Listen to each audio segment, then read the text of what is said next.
बच्चों, अपन बात कर रहे थे सार्वजनिक वित्त के अर्थ की और उसकी प्रकृति की, और उसमें हमने कुछ शब्दों के मतलब भी देखे। अब आज फिर उसके बाद हमने बात की कि जो हमारे क्लासिकल अर्थशास्त्री हैं, परंपरावादी अर्थशास्त्री हैं, वो सार्वजनिक वित्त को एक वास्तविक विज्ञान मानते हैं। और उन्होंने ये कहा था कि इसका सिर्फ हमें किसी भी नीति का केवल आर्थिक प्रभाव क्या होता है वही हमें इसमें देखना होता है। और इसमें इनका ये कहना था कि क्योंकि ये जो परंपरावादी अर्थशास्त्री थे, ये परंपरावादी अर्थशास्त्री स्वतंत्र बाजार व्यवस्था के समर्थक थे और इनके अनुसार सरकार का हस्तक्षेप नहीं होना चाहिए अर्थव्यवस्था में। और इसीलिए इन्होंने सार्वजनिक वित्त को बहुत कम महत्व अपने अध्ययन में दिया।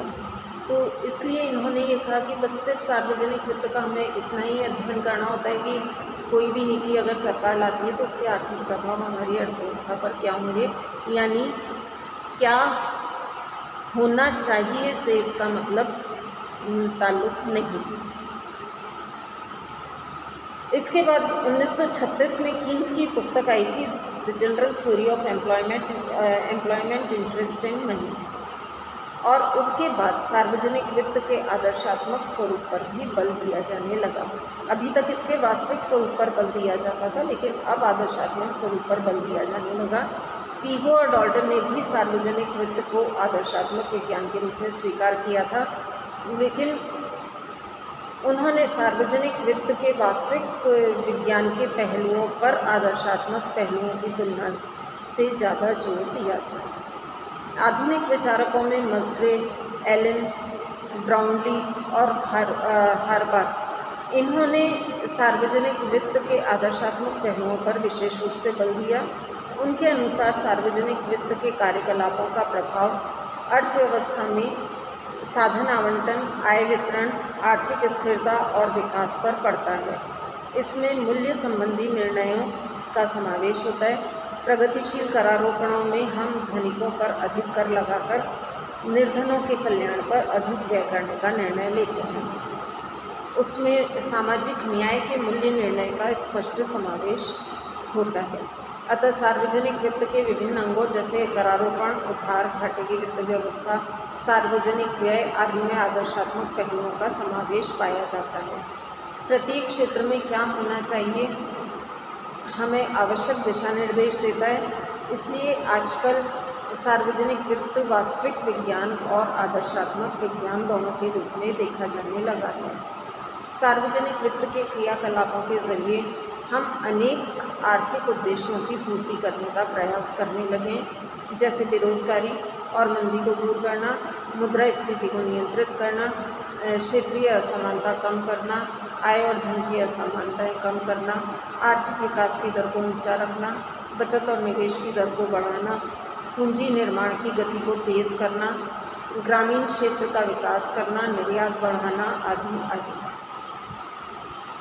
अतः अब वस्तुतः सार्वजनिक वित्त का आदर्शात्मक पक्ष प्रथम पंक्ति में आ गया और सार्वजनिक वित्त के आदर्शात्मक पक्ष पर अधिक बल दिए जाने लगा है।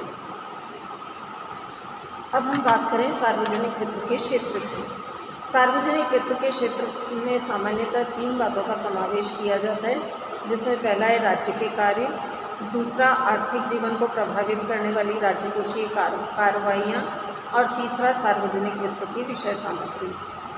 तो इसमें सबसे पहले हम बात करते हैं राज्य के कार्य की। क्लासिकल अर्थशास्त्रियों का मुक्त अर्थव्यवस्था में या स्वतंत्र अर्थव्यवस्था में विश्वास था, इसलिए वो सरकार के न्यूनतम कार्य का समर्थन करते थे और अर्थव्यवस्था का संचालन निजी हाथों में सौंपने के पक्षधर थे। लेकिन बाद में समाजवादी विचारकों जैसे रॉबर्ट ओवन आदि विचारक उत्पादन के साधनों के सामाजिकरण का समर्थन करने लगे थे।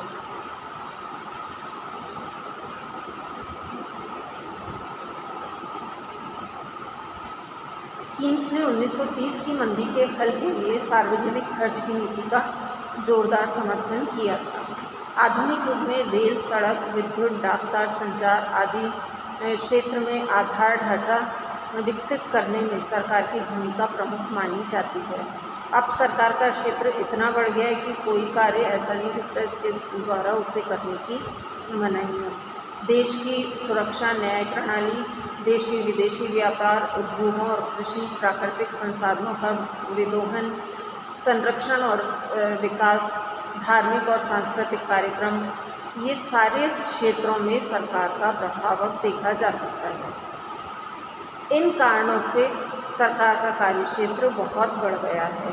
साम्यवादी विचारधारा पूरी तरह से राज्यवाद पर आधारित है, इसलिए आज का राज्य एक बहुमुखी और बहुआयामी राज्य हो गया है, जिससे सार्वजनिक व्यय का दायरा बढ़ गया है और सरकारी राजस्व और कर्ज की गतिविधियां भी बढ़ गई हैं।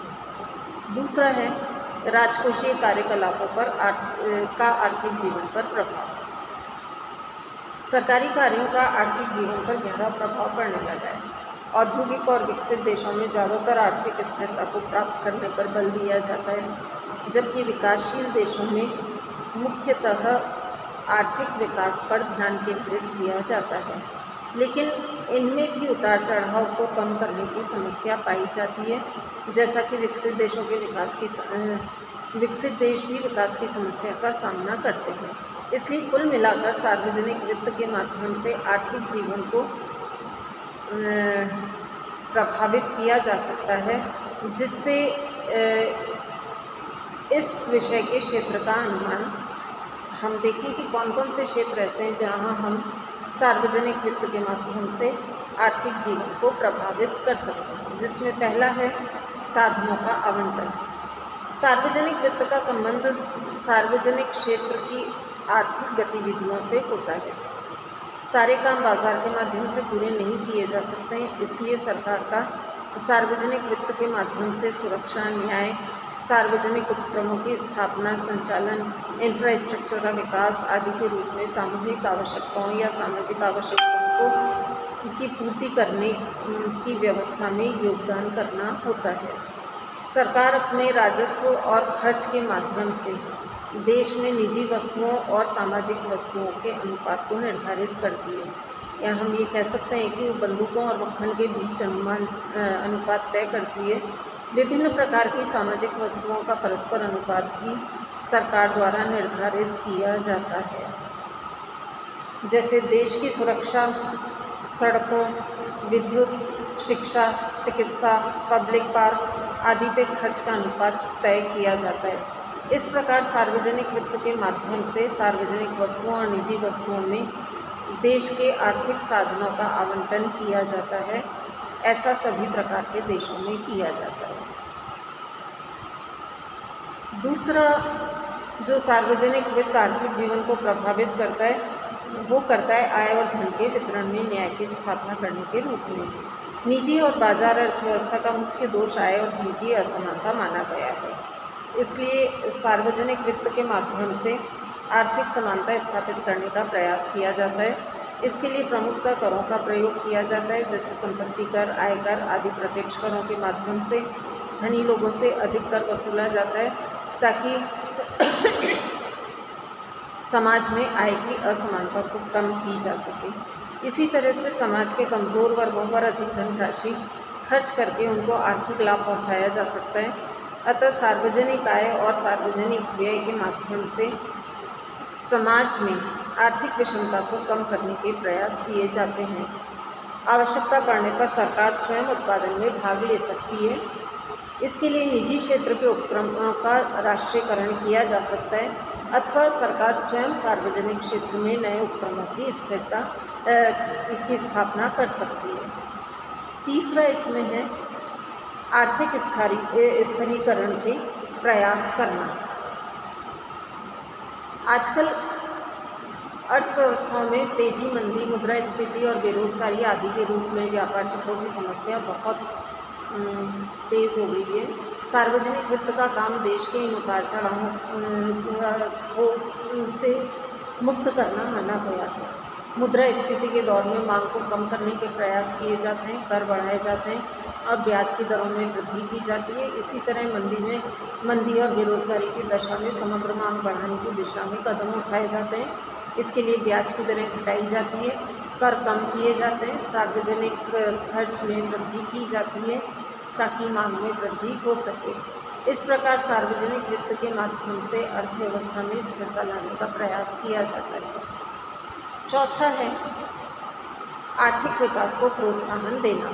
सार्वजनिक वित्त का एक कार्य आर्थिक विकास को प्रोत्साहन देना भी माना गया है। आर्थिक विकास